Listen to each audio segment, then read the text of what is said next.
परमात्मा बताते हैं, मात पिता मिल जाएंगे, मात पिता मिल जाएंगे, 184 माही, सतगुरु सेवा और बंदगी, फेर मिलन की नाही। सत्संग की आधी घड़ी, तप के वर्ष 1000, तो भी बराबर है नहीं, कहें कबीर विचार।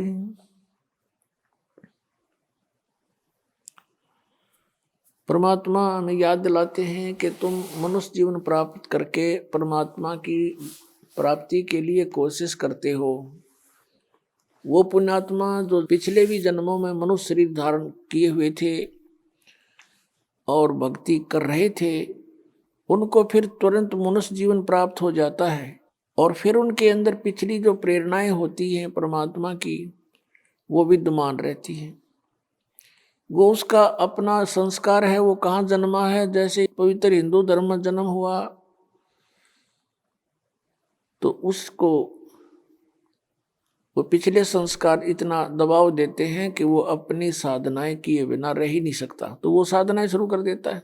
किसी का मुसलमान धर्म में जन्म होता है तो वो क्रियाएं शुरू कर देगा, और अन्य धर्मों में भी ऐसे ही जानो। लेकिन पुण्यात्माओं, जब तक हम अपने सदग्रंथों से परिचित नहीं होंगे तो साधना करना भी व्यर्थ होगा।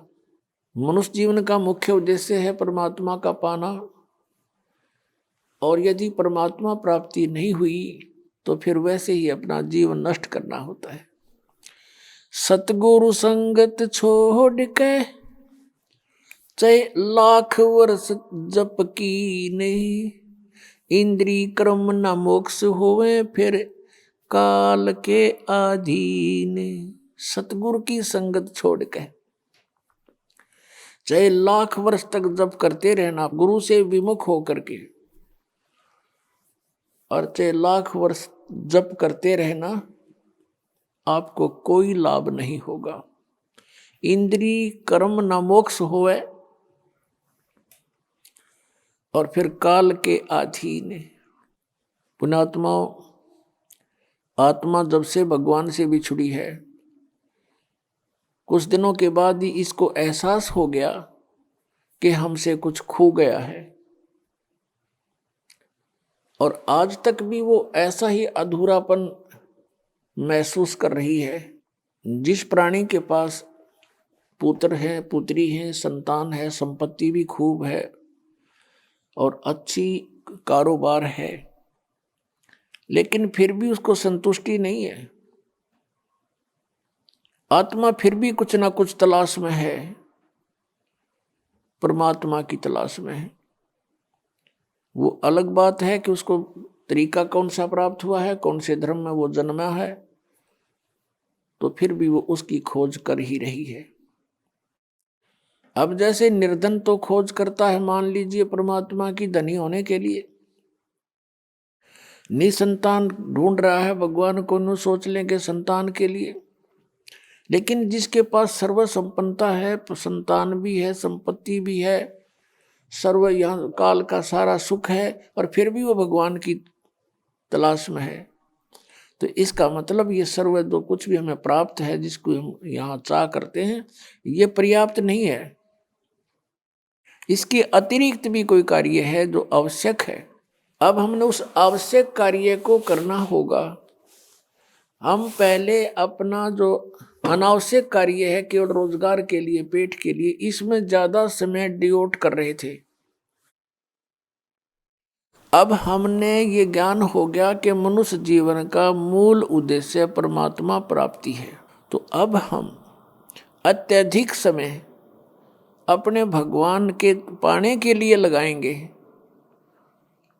अब वही समय होगा, वही आपका कारोबार होगा, वही क्रिया होंगी, आपकी जो संसारिक जो क्रियाएं हैं, जैसे पेट के लिए गुजारा सभी करते हैं, कोई सर्विस करता है, कोई दुकान किए हुए है, कोई किसान का काम करता है, कोई सर्विस कर रहा है, कोई मजदूरी करता है। काम आपका यही रहेगा, लेकिन इसमें भगवान का समय अधिक लगाना पड़ेगा। हमने कैसे लगाना पड़ेगा? कई कहते हैं समय नहीं मिलता। समय आपके पास बहुत है, आपके पास बहुत समय है। उस समय को हम समझ नहीं सके और उसका दुरुपयोग करते रहे। अब जैसे आप बस में बैठकर सफर कर रहे हो, मंत्र प्राप्त है आपको, बैठ के बस में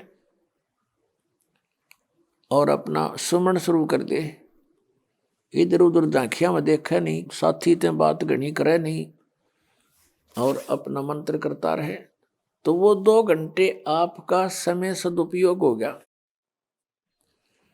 आप जी किसी मजदूरी के लिए घर से चले हो, मजदूरी के स्थल तक पहुंचे तो वहां तक अपना सिमरण करे कई बार, और वहां जाकर भी मजदूर को या किसान को मानसिक कार्य नहीं होता, उसमें भी वो अपना भक्ति सिमरण कर सकता है। हमने देखा ये आली किसान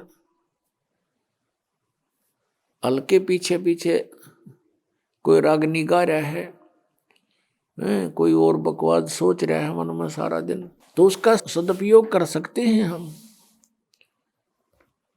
और भक्ति भी कर सकते हैं। क्योंकि किसी भी सदग्रंथ को उठाकर आप देखिएगा या किसी भी महापुरुष का अनुभव आप पढ़िएगा, उन्होंने वही कार्य किया है जो संसार के आम व्यक्ति कार्य करते हैं, और उन्हीं में परमात्मा को पाया है। उसी काम में सिमरण भी किया है, हठ योग नहीं किया किसी ने।